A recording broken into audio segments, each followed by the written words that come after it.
have returned. So I was watching a video yesterday which led me down a rabbit hole of thought.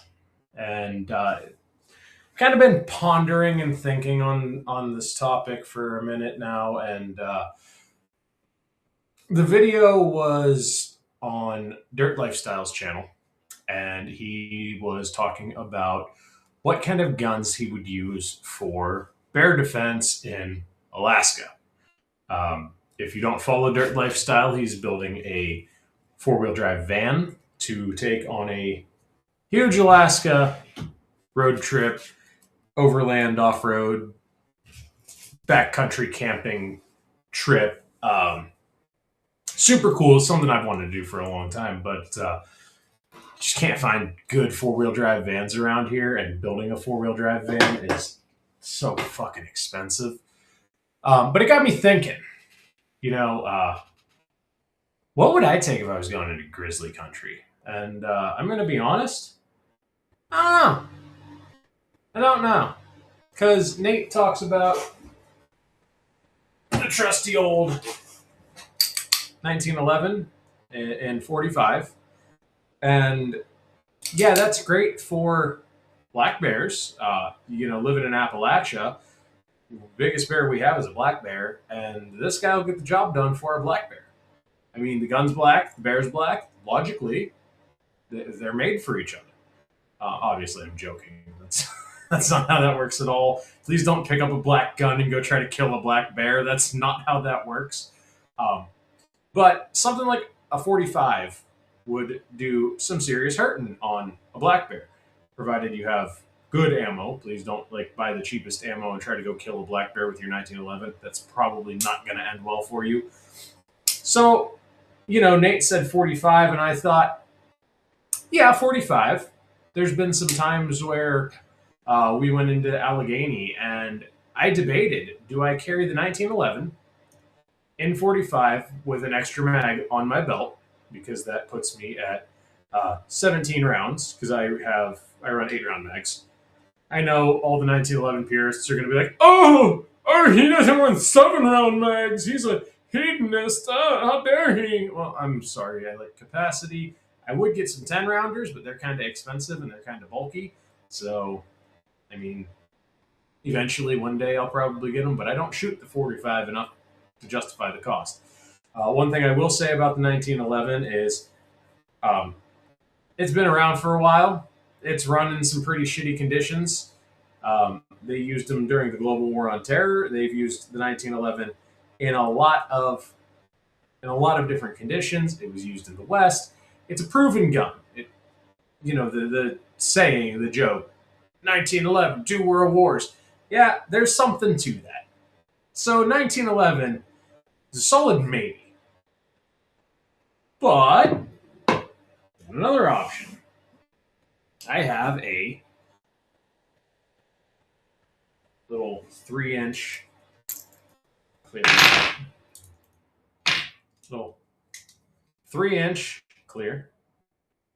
Or maybe it's a 3.5-inch barrel. 357 Magnum. A lot of people say, yeah, 357 will take down a bear. And I'm going to get a little bit more into these in a minute. But yeah, 357 will 100% kill a bear, a black bear. But we're talking about grizzlies. Will a 357 kill a grizzly? I don't know, to be completely honest. I know 44 Magnum is around that they say, yes, 100% that'll kill a grizzly, but will a 357? Possibly. Maybe. Could be. I don't know. I don't have that answer for you. I haven't had to have that answer because I don't live in black bear country. Another option, and Nate showed a similar option in the Dirt Lifestyle video, was a compact. This is my wife's Springfield Hellcat. Big fan of this gun. I need to train with it more because it sits in my hand a little weird. And I know it's just the fact that I don't shoot the gun, that I'm terrible with it. But I dig it, and I would like to put a dot on it one day and, kind of build it out a little bit more. Got a flashlight. I'm a huge proponent for flashlights because it's 3 in the morning.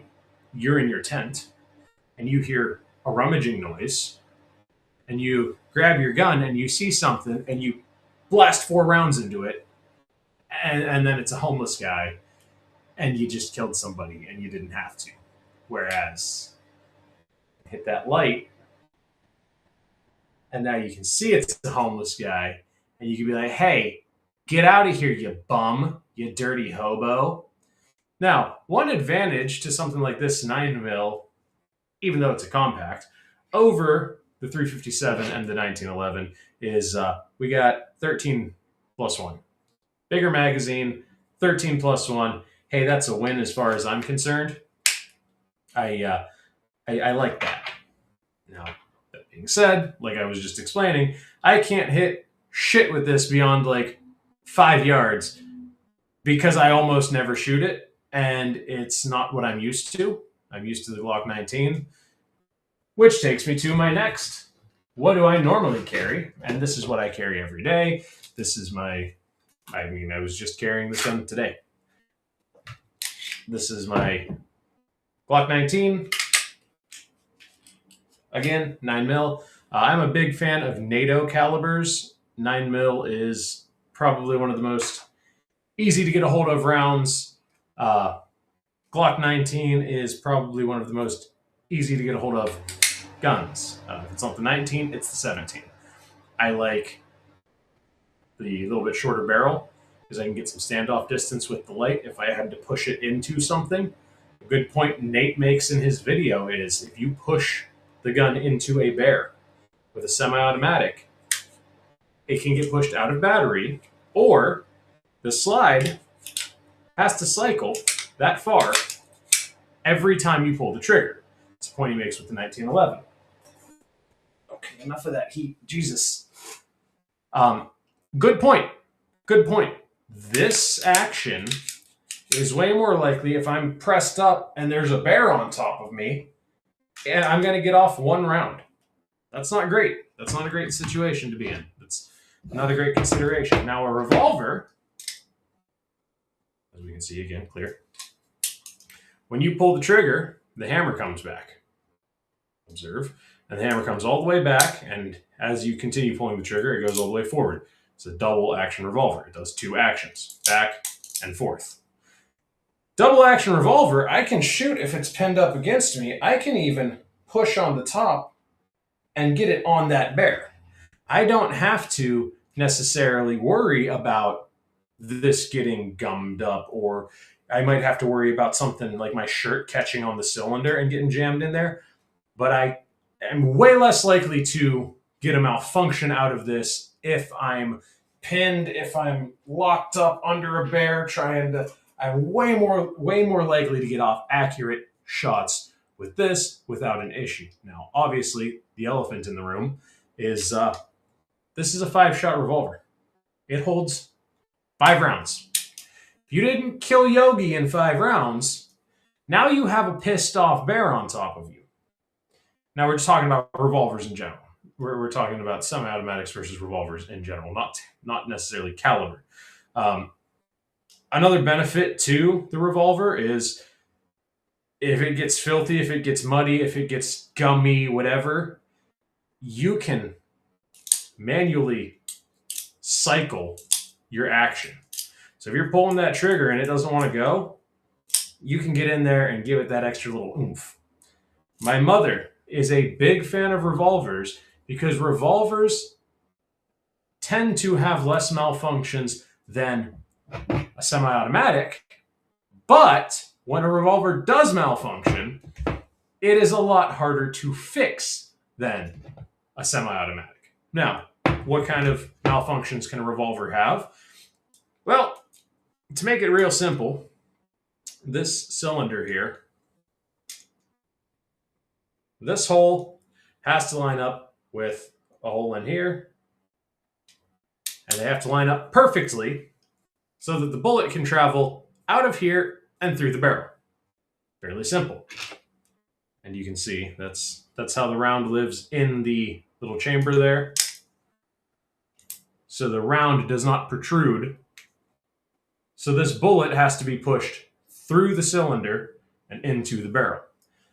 Well, if you get out of time, that'll be the end of your gun. Your revolver's done. Out of time isn't an issue with a semi-automatic. That's why a lot of people say, 1911 for bear country, or something in 10 millimeter, like a 10 mil 1911 or a 10 mil Glock. I kind of lean towards 10 mil Glock as being a possible answer.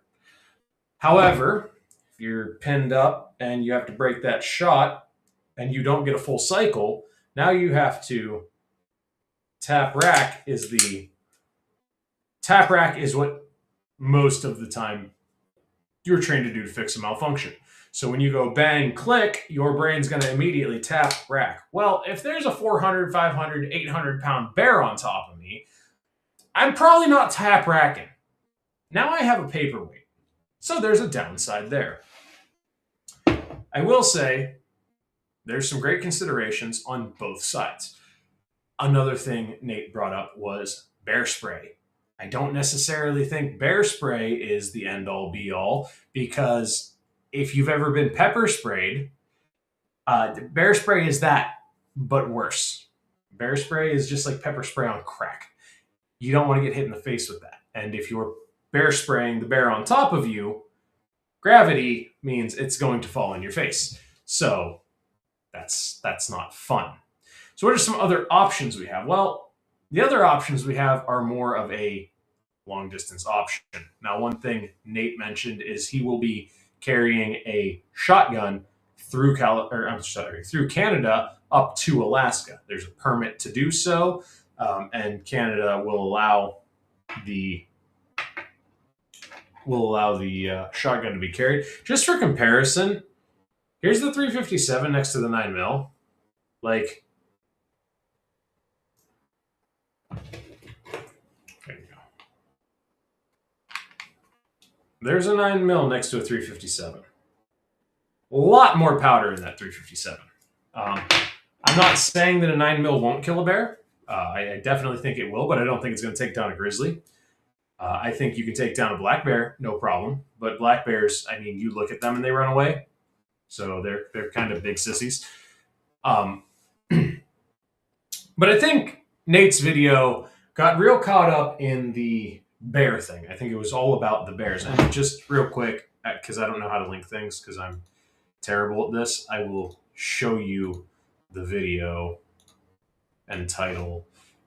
Here is Expedition Ready, Guns for Grizzly Bear Defense on Dirt Lifestyle. There it is. On Dirt Lifestyle. I very much enjoy Dirt Lifestyle.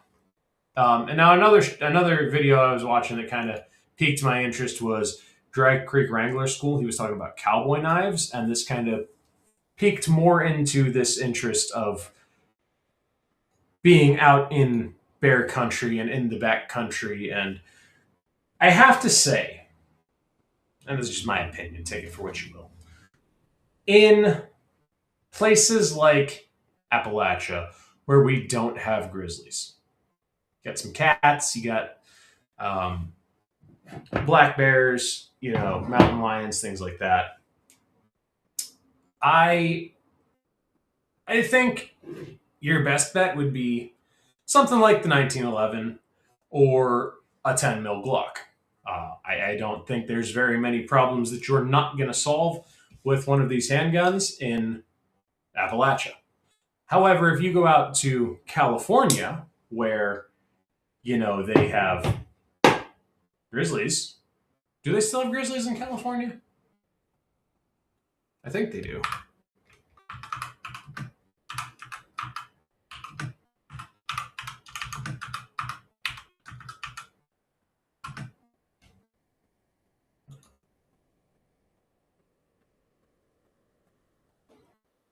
Oh no, they don't have grizzlies in California anymore. It's weird because it's on the state flag. Anyway, I digress. This is neither here nor there. when you go to a place that has grizzlies, I think you're looking at a whole different animal. I think a 9 mil will put down a bear, especially a black bear. Not too long ago, actually, there was whoops. Not too long ago, actually, there was a video that I touched on where a guy used a similar rifle to this. This is a pistol. Don't come at me, ATF.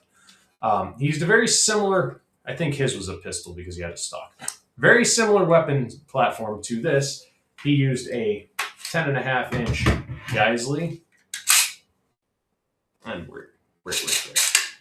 He used a 10.5-inch Geisley to kill a bear that broke into his house. It was in his cabin or his home or whatever. I think it was his house. And he fucking 5-6 rounds into this bear. Yeah, I mean, he had a suppressor. He was all decked out. Really, really cool rifle.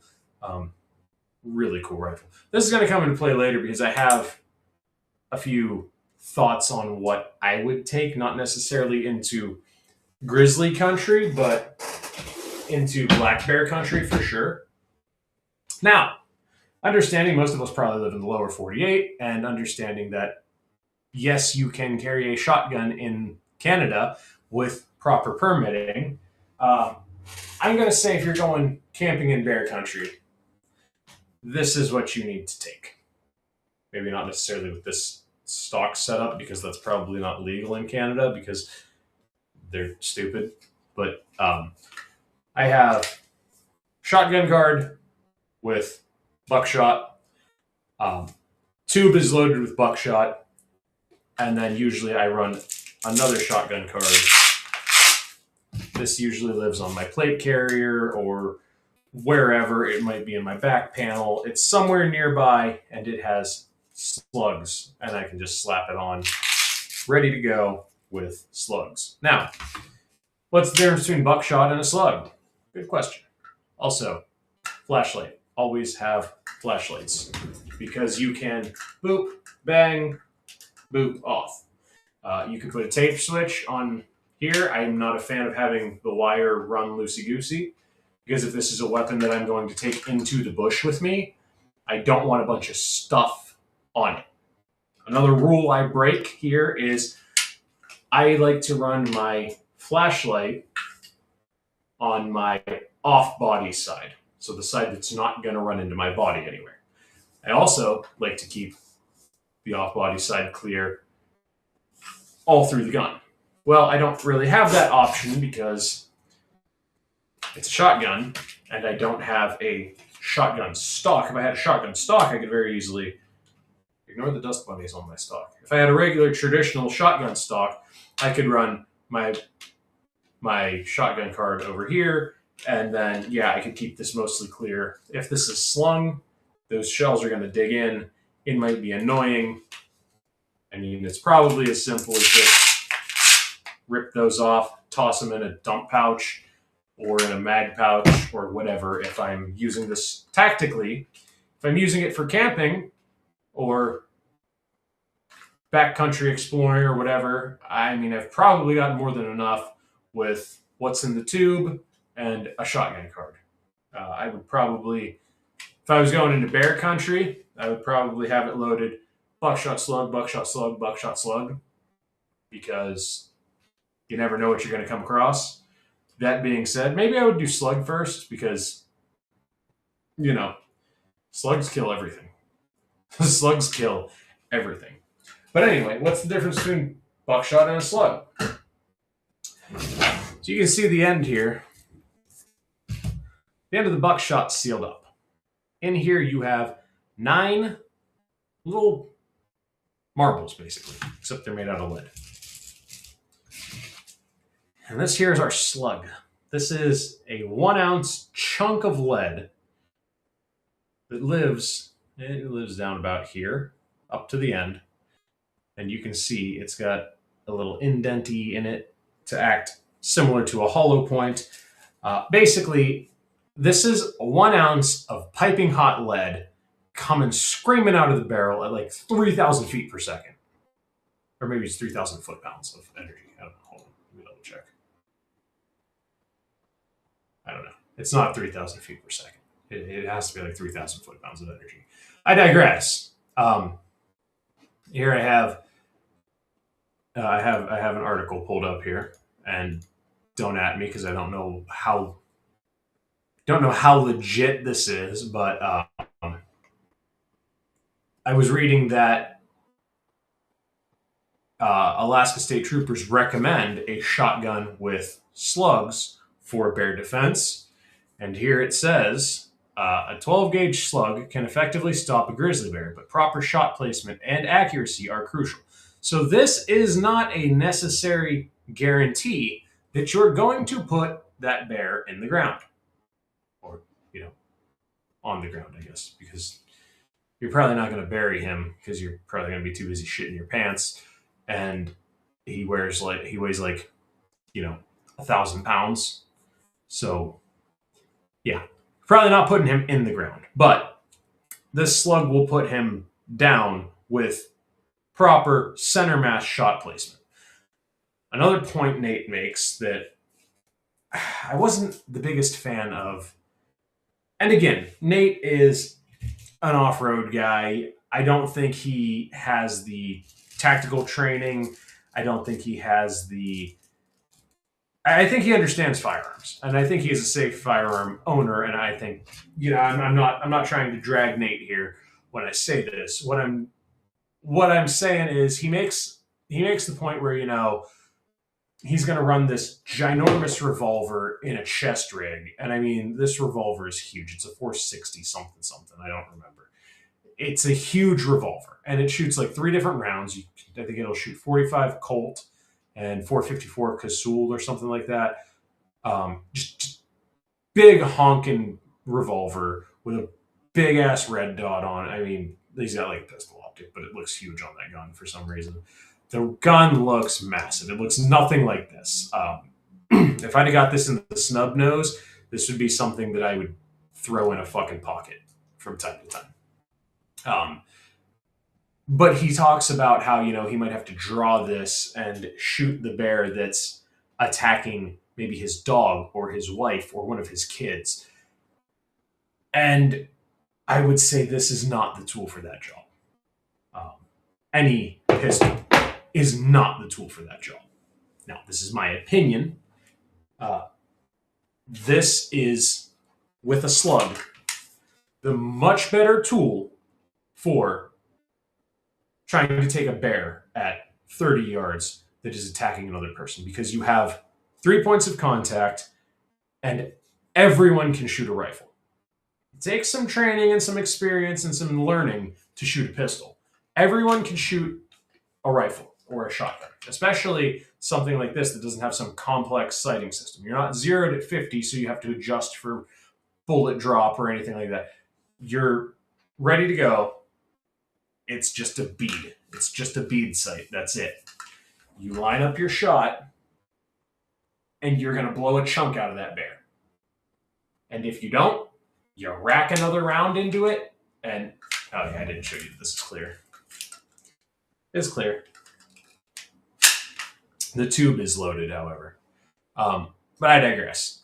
A semi-automatic would be better if you're not someone who's very trained on using a pump action. A pump action is a little bit harder for a lot of times. Women think that you just keep pulling the trigger. It's not necessarily the case with pump action. You have to rack the action every time you pull the trigger. So if you have one of these, guys, make sure your wife knows how to use it. That's one of the few things that I had to teach my wife when it came to guns was you have to know how to use this. Same thing with a bolt-action rifle. I have a bolt-action shotgun that is something that I would take if I went hunting, because in Ohio you have to use straight-walled cartridges. So I could take this bolt-action shotgun because it checks all the boxes for Ohio's stupid hunting laws. But this bolt-action shotgun would check all the boxes. It holds 3 rounds. It's a straight-wall cartridge. I could use it for birds. I could use it for deer. I could use it, whatever. I digress. If she doesn't understand how to run that bolt, or if she doesn't understand that she has to rack that gun every time, she's not going to have a good time with it. Okay? You're probably going to get eaten by a bear. If you're off grid camping out of a van, like Nate plans to do, you want everyone who is able to use that weapon to understand how to use that weapon and to understand how to use that weapon effectively. So, Nate, if you see this by chance, get Mrs. Dirt Lifestyle on the range and train her on that shotgun, because I'm going to tell you right now, she's going to be happy her shoulder hurts if she has to use that shotgun and now she knows how to use it over having a nice, comfortable shoulder and having to bury her husband. And that's just, my 2 cents for what it's worth. Make sure she knows how to use it and make sure she's good and comfortable with it. My wife likes shooting the 12 gauge. I don't know why, because I don't even like shooting the 12 gauge a lot. My wife will burn it down. She does not give a shit. She loves shooting the shotgun. I don't know why. I can't really explain it. She just likes shooting the shotgun. It is her favorite gun to shoot. That and the 1911. I think in a past life, she might have been a cowboy or a cowgirl. I'm going to say cowgirl because if she was a cowboy, then that's going to sound kind of gay. Or maybe she was in like World War I or something. Just, clearing trenches with a fucking, a 1911 and a shotgun. That would be kind of cool. I'm just putting it out there. I mean, 2025, equal rights, equal fights, equal wars, whatever the fuck. Equal wars for your whores. I don't fucking know. I don't fucking know. Another thing, real quick, on the shotgun thing. On these cards, I like to orient them bullet down because I'm concerned that it's a little bit harder to push them through this way because you have the rim of the cartridge. Versus if you put them on this way, it seems really easy to push them through. That's just me. You do you, boo. I mean, train however you want. Also, something you might consider. Now, if you're going into Canada, I don't know if this is legal, but in the US, I don't think there's a state that has a law against these. They're called match savers. As you can see from the tape, I had a very cheap one on here. And I liked it, but it didn't hold the shell. So the round lived. Usually you see them up here on semi-autos. It's usually up in front of the ejection port, and it'll live something like this. Super sweet. I love them. And basically, as you run the gun, the bolt release will be here on like the Benelli M4 or whatever. It's somewhere in here. And so the bolt will lock back, and you'll slide that around into the chamber, and you'll hit your bolt. And now you have a round in the chamber, so you can get that last round off real quick. Now, I put one back here, obviously, so I could rack, slide it, and it was a thing that was really kind of hard to do, and it was kind of a pain in the ass, and it felt fast, but I don't have a shot timer, so I couldn't tell you if it was fast. But being able to, because you bring it back, click, you rack it back, slide that shell into the chamber, and then you come around, run it out, and get on target and break that shot.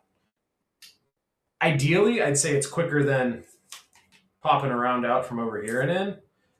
Maybe not. Maybe I'm just an idiot. But I digress. However your shotgun is set up, make sure your wife knows how to use it, because she's going to be real happy if she has to, that you taught her how to use it. And she's going to be real mad at you if you die. So, there's that. That's what I would take into grizzly territory, is a shotgun, and I would probably take something like a 44 Magnum. If I weren't going to take a shotgun, I'd maybe a lever action in 44, something like that. I don't have lever action to show you, but they're that the cowboys used to shoot. But what about if you're not going into bear country? What about if you're just an avid hiker? Like, you just like to hike a lot, or you're just a camping guy and you just like to camp and you just kind of like to have something around for just in case a black bear or a cat or something wandered into camp. Another good point Nate makes. Dogs scare a lot of things off.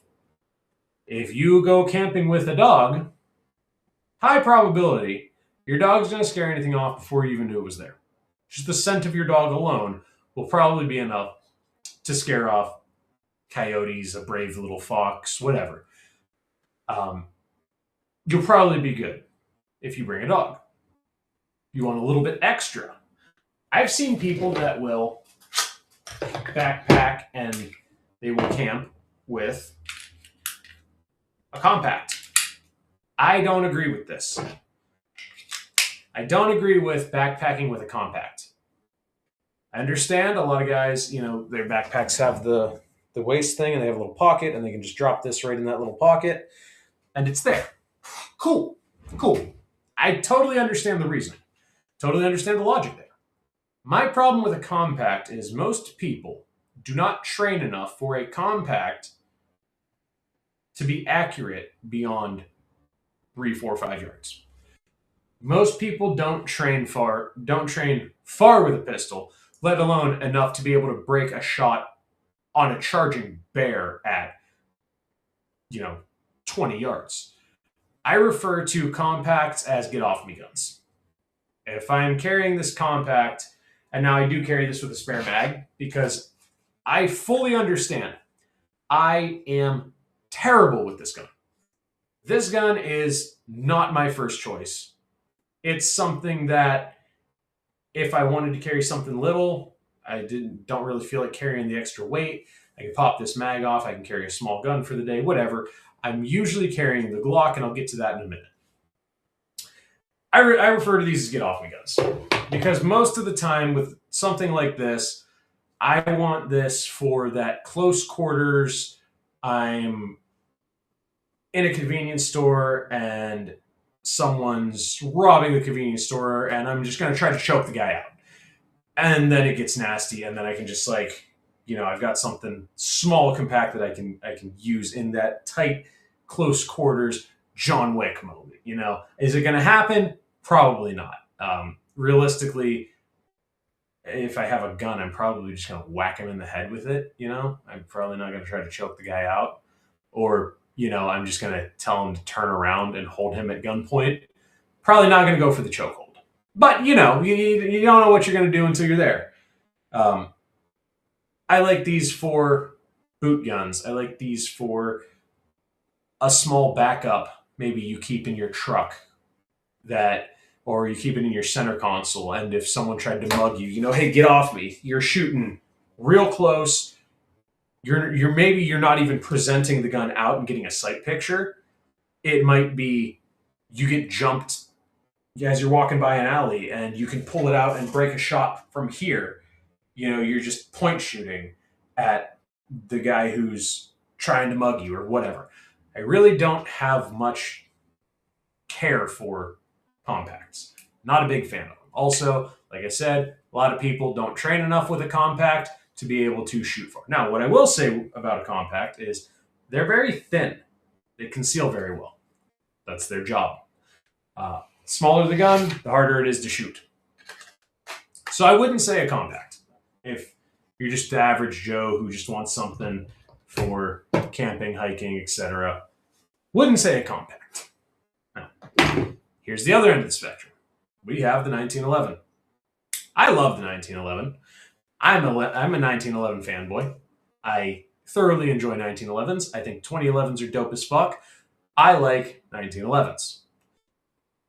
Do I think this is a great gun if I'm going backpacking? No, it's kind of chunky and heavy. And this is unloaded. I feel like if someone did try to rob me, I'd be better off to beat them with this than I would to shoot them because it's cheaper.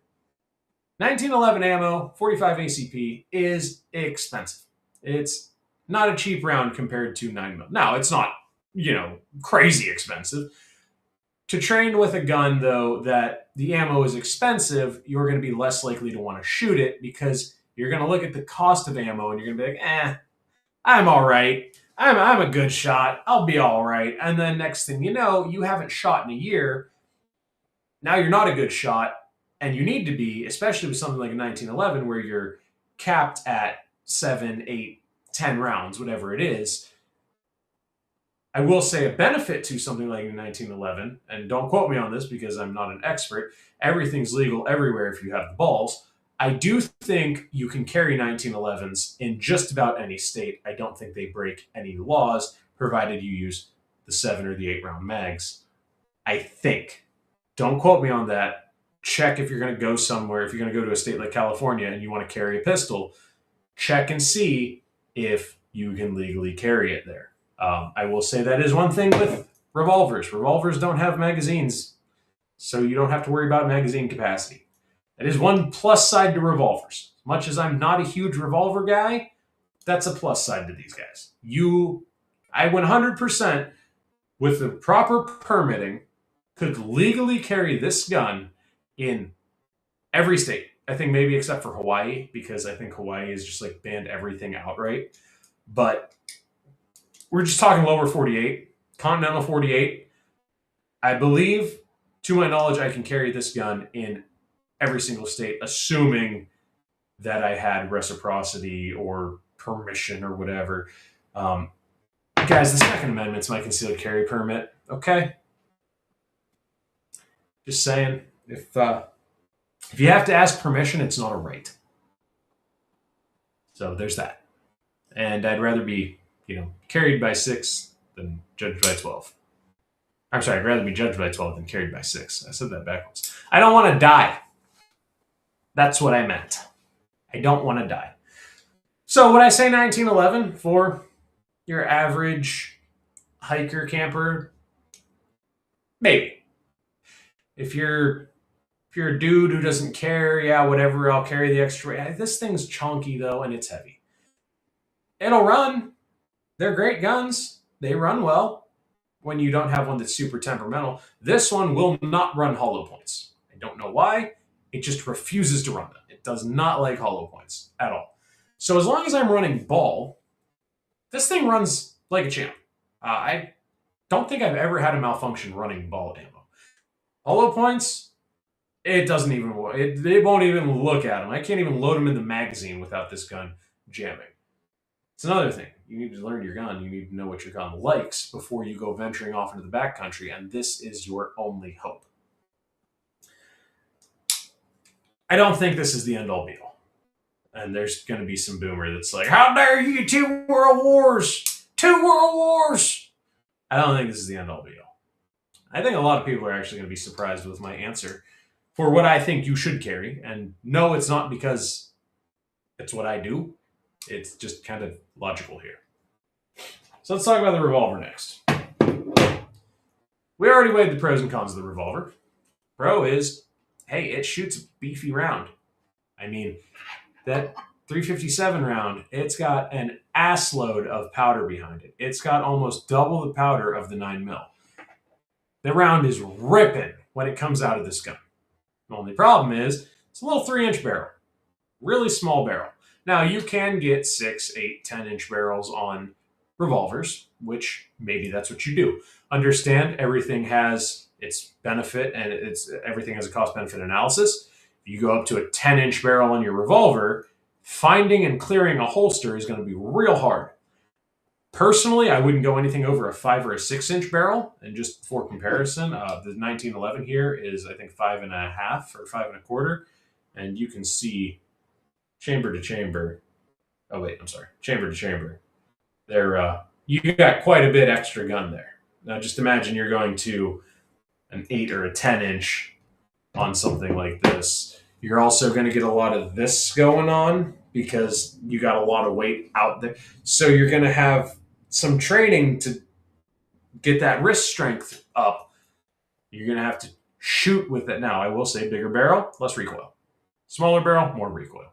That's why I say 6 is pretty good if you're going to do revolver. 5.5, 6-inch barrel, probably right about where you want to be ballistically versus being able to find a holster and being able to clear your holster when you draw. Now, if you're somebody who doesn't mind looking like a cowboy, I mean, you can get the real low holster so it's easier to clear. I mean, you do you, bro. It's your constitutional right. Do it how you want to do it, but make sure you're doing it. So I would say the 357 or a 44, probably a relatively good choice. no matter where you live. 44s have taken down grizzlies, black bears. 44 is a stout gun. I would say you're probably okay with 44. Probably good in the lower 48 with 357. I think a 357 will handle most of your problems, except poor marksmanship because you only have 5 rounds. Don't do that. So what do I think? What is my opinion? Well, I forget which model it is, but there is a Glock chambered in 10 mil that is the same size as the Glock 19. I forget what it is. You can figure it out on your own. And I think that's probably your best answer. Now, if you can't find that, if you can't afford 10 mil, if you don't like 10 mil, cool, that's fine. 9 mil will put in work. However, you have a black bear charging you, which is very unlikely. Like I said, black bears are pussies. If you have a black bear charging you, I don't know if 9 mil is enough to put down an angry black bear, especially if it's a male all hyped up on testosterone, defending his territory, ready to rip your head off. Just putting that out there. I don't know that that's a great. I don't know that you're going to win that one. Now, a little benefit to the Glock 19, chambered in 9 mil, is you have your 15 round standard capacity Glock 19 mag. Fits flush on the bottom of the gun. Looks sexy, looks sleek. It doesn't look sexy because it's a Glock. It looks like a brick. Any 19 mag will go in any 19. Simple, right? It's one thing I do appreciate about Glock is they follow keep it simple, stupid. Keep it simple, stupid is a motto that I teach every child I run into. Keep it simple, stupid. Keep it simple, stupid. You know, my nieces, my nephews, when I'm explaining how I work on things and why I work on things, I always tell them, keep it simple, stupid. My nephew likes to engineer things. And when he does, he gets real fucking he overdoes it. And I'm like, hey, dude, keep it simple, stupid. Like, you gotta fix this. Keep it simple. You don't have to overdo it. Make it simple, down and dirty, and easy to fix. I'll give you an example. The prop rod for the hood on my Jeep. There's a little swoopy bracket that is supposed to be there to hold it. Well, the bracket's made out of bullshit, like tin. Like, it's basically made out of a soda can, and they break off, like, super easy. Like, people get their shirt snagged and it breaks. Garbage. Junk. So I made one out of a little bit thicker metal, and I just made a little, like, just a down, over, and down. And it's twice as beefy as the factory. The factory one had all this, like, curvy thing that you, like, snap up under. Mine just, the prop rod kind of sits off to the side, so it pushes, and it just holds itself there with tension. Keep it simple. Like, why go overboard? I do appreciate that about Glock. Now, so we're going to the backcountry, and we'll say we're not going into grizzly territory.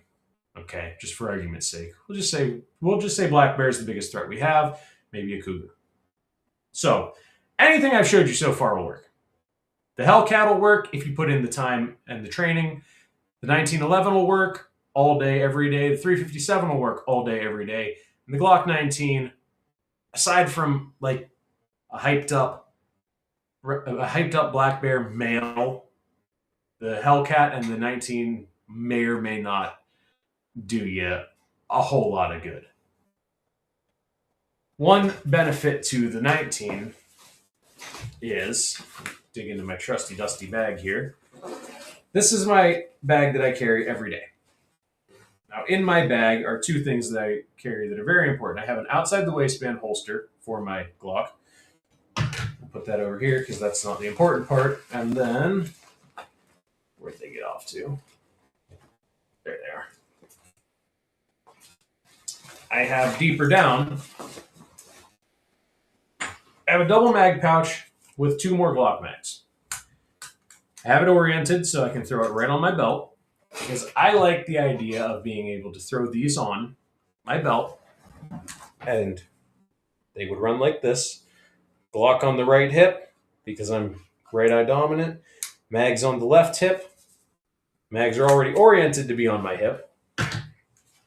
And then it's just a simple out with the mag, into the gun. Now, if you notice, this mag hangs down a little bit. What's going on there? These are Glock 17 mags.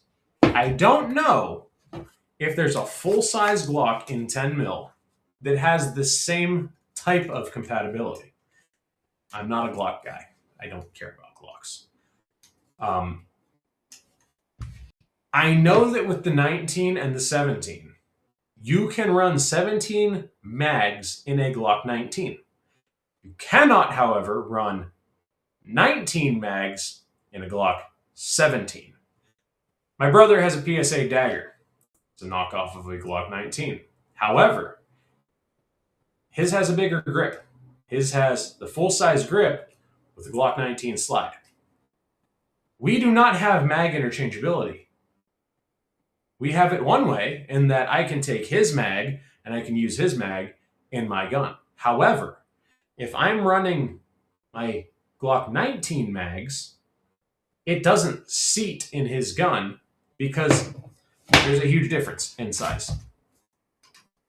You can see how big of a difference there is in the size of these two mags. I mean, that is pretty significant. So the solution is pretty simple for me. I just run Glock 17 mags. However, on my plate carrier, I have another, and this is my last, I'm about to die mag. I'm not a huge fan of this mag, but as you can see, it fits flush. I believe it's a 17 or an 18 round mag because of the base plate. And when I put it flush, yeah, it sits about the same as that Glock 17 mag. However, this mag is a 15 round base and will not go into my brother's gun. So he can't use that. That kind of sucks. And then on my gun belt,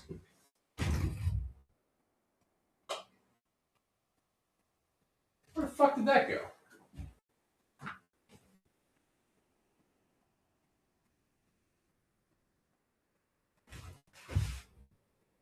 Huh. Well, I should probably find that at some point. Oh, there it is. It's on the couch. On my gun belt, I have another mag that he cannot use. Another 15 rounder that he cannot use with a base plate. So I have two mags he can't use on my kit. I do have one for him. So I have a mag for my brother that he can use. And I have two mags for me. Just something to bear in mind. Now, that will eventually change down the road, but just something to bear in mind that if you do go with something like the Glock 19, you have a lot of mag interchangeability options. You can run Glock 17 mags. You can run Glock 19 mags. There's other mag options that you can run in this gun. There's a smaller version of this. I forget what it is. There's a smaller version that's a double stack that will take its mag plus the 19 mag plus the 17 mag. And I thought about buying that, but I was like, you know what? This is a good mix between duty and concealed carry. Another thing I enjoy is, I can still conceal with this holster. It can live here, and it can be under my shirt. It prints a little bit more, but it's still concealable. Just food for thought. I don't mind carrying on the hip. It just I don't like it as much when I'm driving as the appendix position. I enjoy the appendix position because I feel like it's quicker and easier, especially if I'm driving. As far as rifles go, can't go wrong with a lever gun. If you're going to go into bear country, you want to carry a lever action, 357, 44 Magnum, whatever. I don't think you can go wrong there. If you're just looking for a camp gun, just while you're at camp. I think something like this is great. You have on people 300 yards ish of effective range. One thing I do want to talk about is the magnifier. I love magnifiers. And I know what you're thinking. Doesn't your go to war rifle have an LPVO on it? Yes, astute viewer, it does. Why? Because LPVOs kick the dog shit out of magnifiers. LPVOs are better than magnifiers. LPVOs do a better job than magnifiers. They have more options than magnifiers. They have better magnification than magnifiers. They have clearer glass than magnifiers. LPVOs kick the dog shit out of magnifiers. But the cool thing about a magnifier is I can take it off. Sometimes. Maybe. There we go. I can take it off. And I can use it as a monocle. Sometimes. Am I looking through the wrong end? No. Am I having a stroke? Oh, there it goes. I can use this as just a 3-power monocle. Little monocular. I don't have to bring or keep binoculars. If I hear what sounds like an umpy bear or a yote or something, I can start looking, and if I see it, I can positively identify it without pointing my muzzle at it. Because what's one of the rules of firearm safety? Don't point a gun at anything you're not willing to destroy. So we're getting 2 birds stoned at one time here. I can snap that up and I can see, oh, yeah, that's a yote. I need to smoke that. Or I can be like, I think I hear coyotes, and I can pop this off and I can go do a little bit of looking around. Oh, yeah, there's coyotes over there. And then I can do the appropriate action from there, whether I slap this back on and then I want to engage those coyotes, or maybe I just decide I'm going to make a bunch of noise and scare them off. Whatever. I can do whatever I want to do, depending on the situation. Now, if I'm going to be there for a couple days, I might take a shot at them just to scare them off. If I'm going to be there for the night, I might just make a bunch of noise. They'll probably not come back. You know, that's another spot. A dog is a huge benefit. A little bit of woof woof going on, and the coyotes are going to scatter. They're not going to stick around if you've got a dog barking. I mean, they're pretty skittish as it is. But I love magnifiers for the purpose of, especially in like a reconnaissance, like if you can get up close and use that magnifier as just a spotting scope, basically. Another thing too is I can, even when it's rolled off to the side here, I can just look through it. Or if I'm engaging, I can pop it up and I can be like, oh yeah, that's for sure a coyote, and just roll over just a little bit. And my dot's right there. And I can take a quick shot with it. I don't necessarily have to flip it up. I can leave it off to the side. Tons of utility with these guys. I love the utility of these. The one benefit they have over an LPVO, I love LPVOs. I love magnifiers. A huge slut for this kind of rifle. If this were an M4, oh my God, you would never hear the end of it. And just in case you're wondering what an LPVO is, we got this guy here. Whoa, there's a chair there. This is an LPVO. It stands for low powered variable optic. This is a 1 to 8 power, whereas that magnifier is a 3 power. I leave this set on 4, so I immediately have more magnification. I also have illumination on this, whereas all I have is my dot. Whatever my dot does is what I have for sighting on the other gun. And then I can roll up 3 power magnification. I can't go down, I can't go up. I can go all the way up to 8 power on this. I can go all the way down to 1 power. 1 power, it's just like looking through a red dot. 8 power, it's kind of like a hunting scope, like a really cheap hunting scope, basically. A lot of utility with this. This is a very good do-it-all optic. I like it. I recommend them. If you're going to buy a cheap optic for the end of the world, I would say 1 to 6. If you're looking for a backcountry gun that you're going to take with you hiking, bushing, whatever you call it, then you're going to be out in remote areas for a while. Something like this, even if it's not on an AR platform, something like this on a lever gun would be awesome. Something like this on a bolt action even would be great. You're not planning on making 600-yard shots. You just, you can put this on a 308 and you have a decent optic with decent range at, 8 power. I think it's advertised at 8 power. You should be able to hit at about 600 yards. Probably way more glass than you'll ever need as a shooter. They're fairly robust. They are, some of them are pretty fragile. They break them pretty easy. But for the most part, pretty decent optics. I've dropped this one a couple times and it hasn't shifted zero. I mean, you can see all the scuffs on the little throw lever there. I've dropped it. I've banged it around a little bit on accident. I'm not gentle on shit. I'm not gentle on my guns. I run the red dot offset. If this were to break for any reason, if this were to get fogged up because it's cold outside and my face is hot, whatever, or anything. Or if I'm just going into a room real quick, if I'm going from, outside on a street to in a building, I don't have time to mess with this to put it on 1 power. I just roll it in my shoulder and it gets the job done. It's good enough.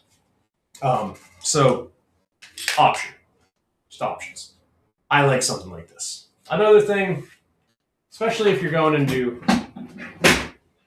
into black bear country where we know there's not a ton of big game to worry about, I like a good fixed blade. A good fixed blade can do a lot of work. I traditionally like to run them either here or here, depending on what I'm running. Well, it would be on this side because I'm a lefty. So, I might run them behind my mags, or maybe I'd run it behind my pistol. It just kind of depends. I've been running my pistol on my belt. My pistol kind of lives here, and now my knife lives here. So I can lock this pistol down if someone's trying to grab it, and I can come out with the knife and do work with it. Or I can have this knife mounted to my belt, and I can pull it out and do what I got to do. I am left-handed, so everything's backwards for me. I like something that I can pull out easily. Don't like this, though, because every time I get a good grip on it, my finger is in line with the blade. I can't get a good grip on it like this to pull it out of the sheath without getting my finger in line with that blade. So I don't know if I want to do a different sheath on this. I talked about this the other day. Not my favorite. Back to my handy dandy ruck. Has everything in it. I carry a nice fixed blade in here. This is probably my nicest fixed blade. It's got a bunch of different mounting options. I can mount it on a belt here. I can mount it horizontally here. I got all kinds of stuff I can do with it mounting wise. And then it's just a non-serrated fixed blade. I don't like serrations on my fixed blades. I'm not a big fan of them. I don't really have a reason for not liking them. I just prefer just a straight edge. I find it easier to maintain them. I find it easier to keep them sharp. I don't dislike serrated. I just like straight edges more. This might be a little bit much for you though. This is almost a $100 knife. I think these things are like 90 bucks. It's a beefy knife though. And if you look at the spine is super thick and beefcake. If you're going into the bush, I believe this is a good knife to have. If you're getting attacked by a yote, you can jab them pretty good with this. I mean, this is a beefy knife. It stays in my get home bag for a reason, because I take that bag with me when I'm in the woods, when I'm out hiking, I'm bringing that bag with me. That bag's always on me. When I'm at work, when I'm at home, when I'm in the woods, whatever I'm doing, my get home bag is within arm's reach most of the time. And this knife is just beef. I've chopped trees down with it. I have chopped small trees, not like, I didn't take down like a giant fucking maple tree or something. I mean, I'm talking like, like that big-ish. Like, I've taken down trees with it. I've chopped and split firewood with it. by batoning it. And I mean, you can see all the fucking finish is worn off everywhere from chopping, splitting, batoning. I beat the shit out of this knife, and it's still razor sharp. I love it. But it's a little expensive, and I totally understand if you don't want to spend $100 on a knife because you're spending a couple days in the woods and you're just kind of worried about, like, not getting eaten by a cougar, which is a fair thing to worry about. That's where these guys come in. This is the Mora Companion. I love this knife. It's cheap, it's dirty, it's easy, it's durable. I hate the sheaths. I will straight up hate the sheath. The sheath is terrible. It doesn't move. It just hooks on your belt and it doesn't move. It's not a good sheath. I've seen some people, they'll take like, I have any loose paracord? Yeah, here we go. I've seen some people take like a paracord and they'll just like do this number and tie a little knot up here and just like run their belt through this so that it moves. Not the worst idea. I would just be worried about it popping off if you were doing anything hardcore. I'd probably do that at camp and then make sure this goes back in your bag when you leave, because I would hate to be walking around and lose it. Also, like any tactical application, probably not this guy. At least not with this sheath. I would probably change out the sheath. Knife overall, pretty decent. I don't know anything about it. I don't know what grind it has. I don't know what kind of metal it is. I don't know what any of these are. The spine is about half the thickness of my Gerber. Now that being said, you can see this one's pretty beat up too. I have used the ever-loving dog shit out of this knife. I bought this for $15 on Amazon, and my goal was to regret buying it. And I think I bought like 5 more. I love this knife. I recommend this knife to everybody. When I talk to people and they say, oh yeah, I think I want to get into bushcrafting. I think I want to get into outdoorsmanship. I think I want to get into backpacking. I tell everyone to buy a Mora Companion. 15, 18, 20 bucks, whatever they cost now. If you lose it, sucks. You lost 20 bucks. Now I do have another version of this. This guy was like 30 bucks, 35 bucks. Same deal. Same knife overall. Same shitty sheath. I played with this one a little bit, but I haven't used it yet. The cool thing about this one, though, is it has a striker in the handle, so you can and get sparkies. Super rad. This is my dirt bike knife now. This goes in my little bag. Just have a little what are those things called? A little Camelback for my dirt bike, and this goes in there. Some fire starters and a Ziploc bag, knife, Camelback, dude wipes. You don't need anything else. You're out riding a dirt bike. You're not surviving the apocalypse. If I want to throw some summer sausage in there, or if I need to build me a little fire for whatever reason, I got the stuff to do it. I can get a pretty decent fire going with some cotton balls and some Vaseline. All I need is a little bit of sparks. I also carry a lighter, so I mean, there's that. This is kind of not necessary. I see a lot of knives that have strikers built in. It's really not necessary if you know what you're doing. I mean, knowledge is the best thing you can take with you into the woods, if I'm being honest. But these Mora Companions, I mean, these are the same knife for all intents and purposes. They just changed the handle a little bit. Same knife. I mean, you can see, like, same size, same everything. Good little knives. I like them. They're cool. The cool part is they're cheap. Something that if you take care of it, it's going to last you a long time.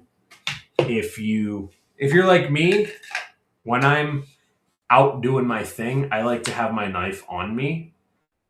So a lot of the times I'll run it kind of back here because I'll have my gun here.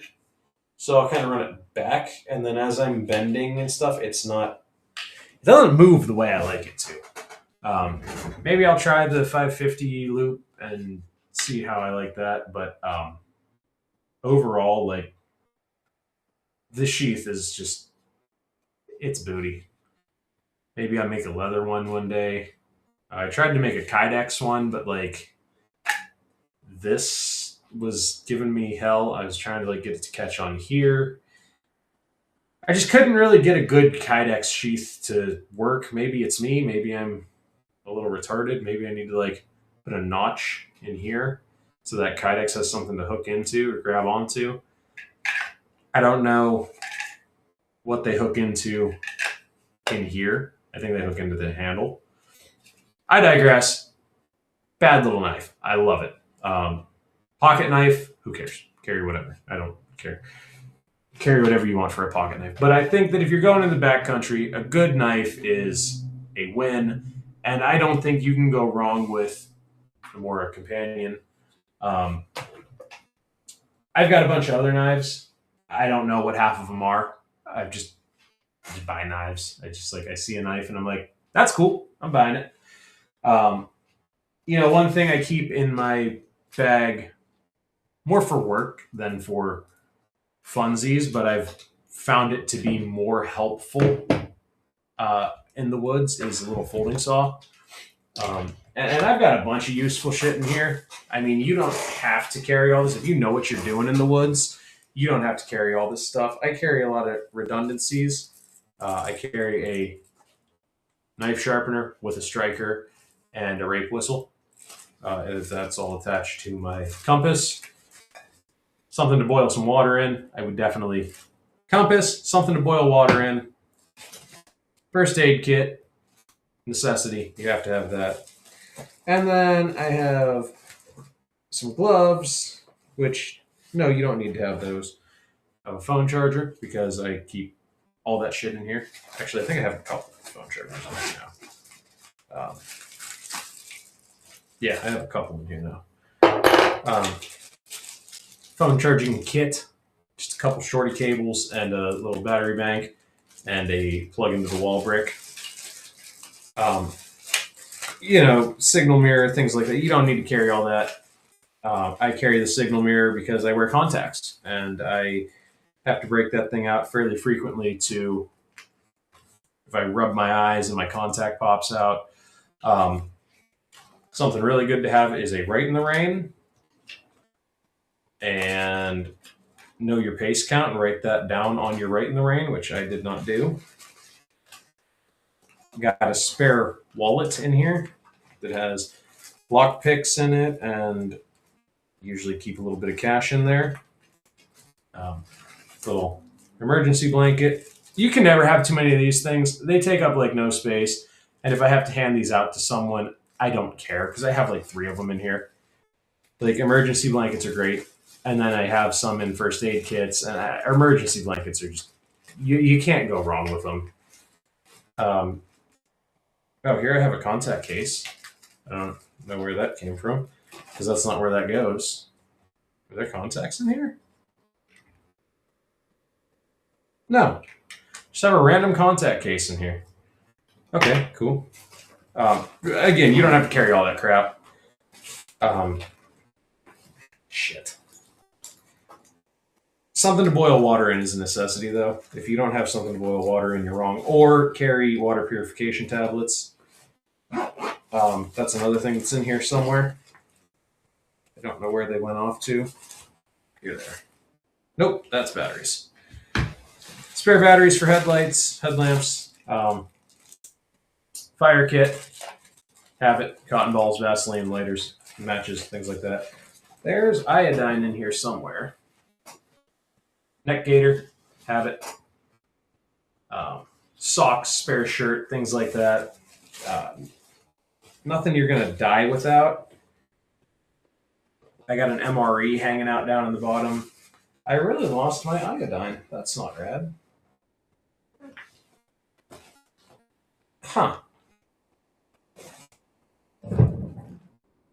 Got some more emergency blankets.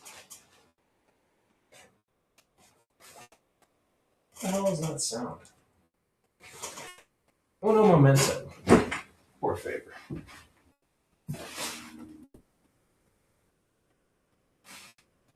Huh.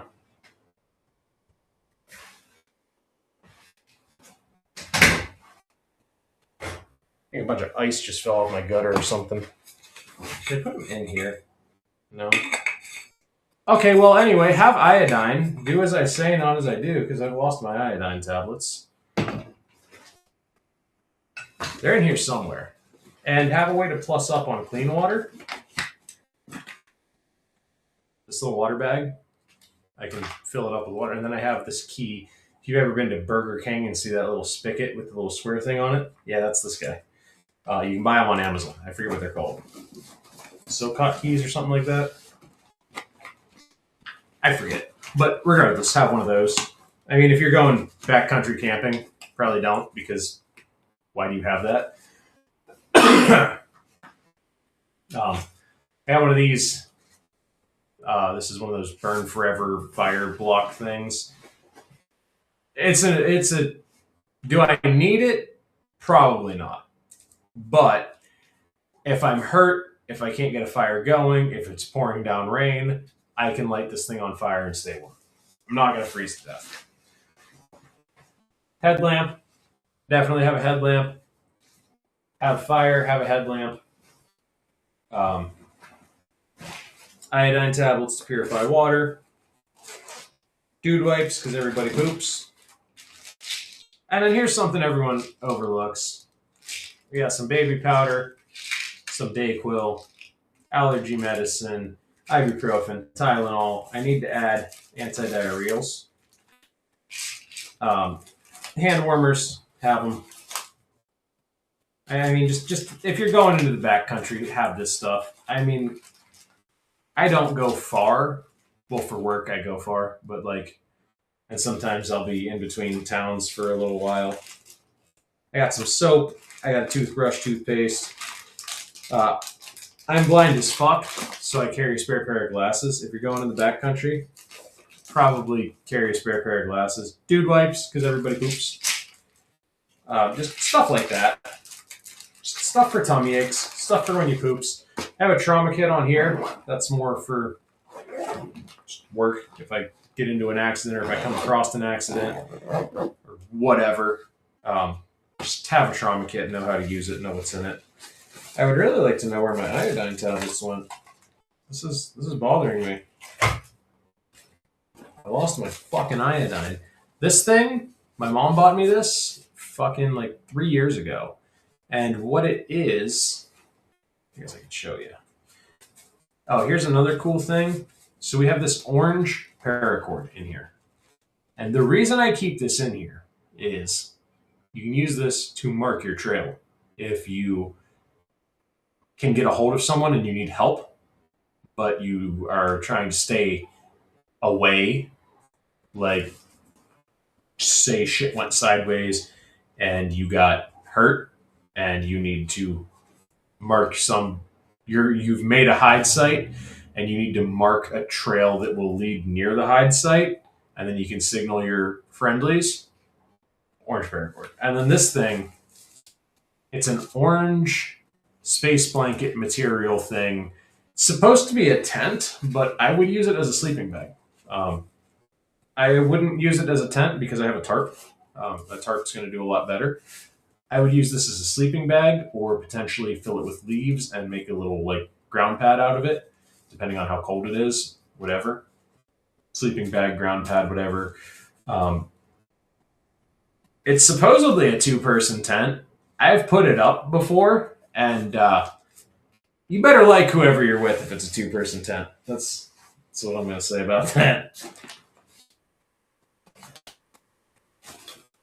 Like I said, boo-boo kit. You gotta have a boo-boo kit. Where the fuck is my iodine?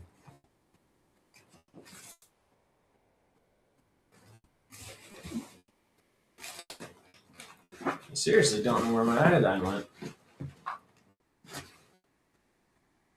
Okay, well, I guess I'm going to Walmart and getting my fucking iodine.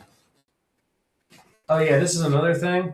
Not necessary if you're in the backcountry, but if you have to walk along a road or whatever, throw this on your wrist, throw it on the back of your bag, whatever.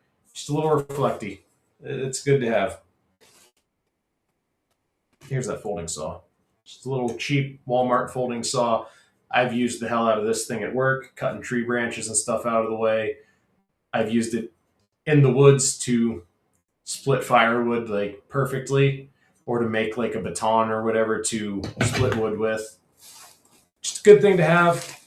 There she blows. We have iodine. Um, so iodine is a chemical that purifies water. Put it simply. Have iodine if you're going to the backcountry because you can't just drink that shit. You'll get sick and you'll die of dysentery. If you ever played Oregon Trail, um, dying of dysentery is a pretty popping thing that happened. People drank water and died of dysentery. I'm gonna have to put all that back. I knew I had iodine in here. So this is a two-step process. I never do two steps. I always just do the one step. I don't know why I carry the other bottle, but I do. Which one's which here?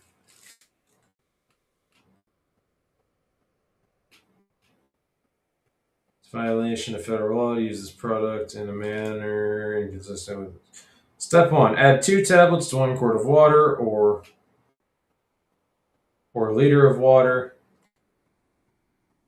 Yeah. So this is step one. This is step two.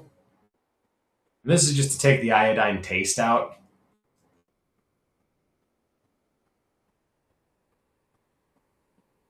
Yeah, the PA plus neutralizing tablets are for after water has been treated with Coleman drinking water purification tablets.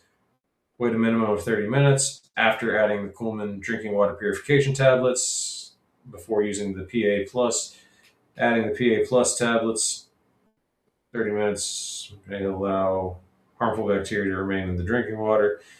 Blah, blah, blah. Yeah, this is just like, this makes it taste good. This is the actual iodine. I don't mind the taste of iodine, so whatever, iodine.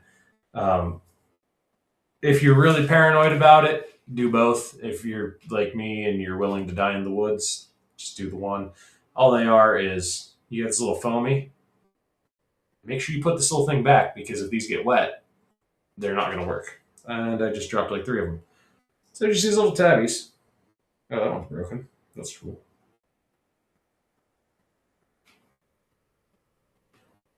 Just these little pill things.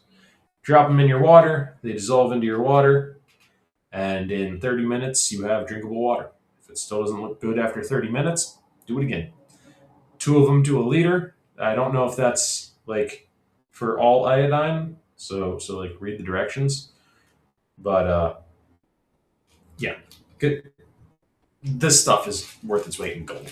You it turns undrinkable water into safe to drink water. You don't have to make a purification system. You don't have to make a filter. You just drop it in, wait half an hour, and drink it.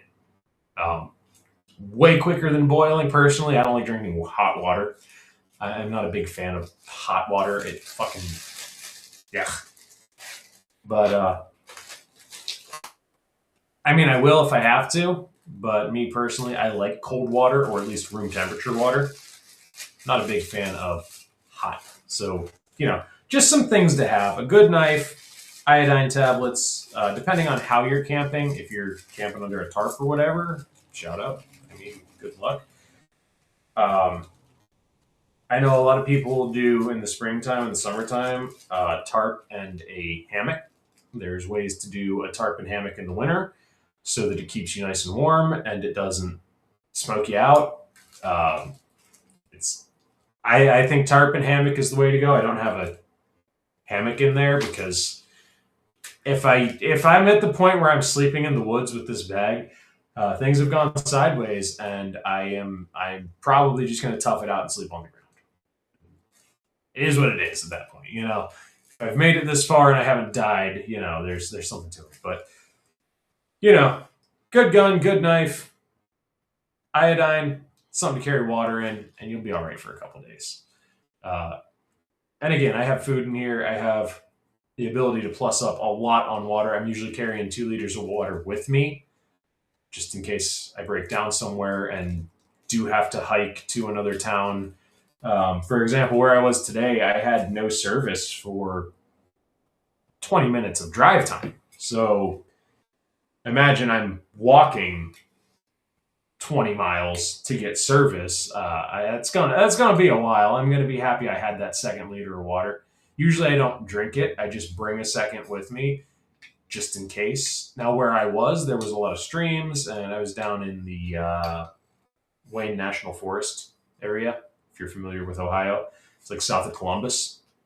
I was down in that area today, dropping off a machine, and there was a lot of rivers and streams, but there was also a lot of farms everywhere. So I don't necessarily know that that water is good to drink because there could be cow feces in it. I mean, these cows walk around, they poop where they poop, and they step in it and then walk in the creek to get a drink. I don't know how well iodine treats that. So you might be drinking doo-doo water. At that point, if I see cows, I'm gonna start looking for a farm though, and be like, "Hey man, can I use your phone?" So I mean, that problem kind of solves itself. But yeah, I don't know if you're gonna be in. That's another thing too is places like Wayne National Forest. Cats are kind of a thing down in southern Ohio. Um, Rattlesnakes, they're bigger in southern Ohio than they are in the Northeast where I live. We have them, but they're few and far between. The closer you get to like Kentucky, the more likely you are to run into rattlesnakes and things like that. So I mean, this will handle a rattlesnake. I mean, you got to hit them. So do some training. But the danger noodle is probably better at biting you than you are at shooting the danger noodle. So there's that. But anyway, this has been a huge autistic rant, and now I have a whole bunch of mess to clean up. So I'm gonna pack all this shit up and repack my ruck because I think my wife wanted to see my face before she went to bed, and she probably didn't get a chance to see my face because she's probably in bed already because I chattered for like 45 minutes longer than I planned on. So shout out if you stuck around. But yeah, I'm outies, you nerd. Go be with your wife or something. Okay.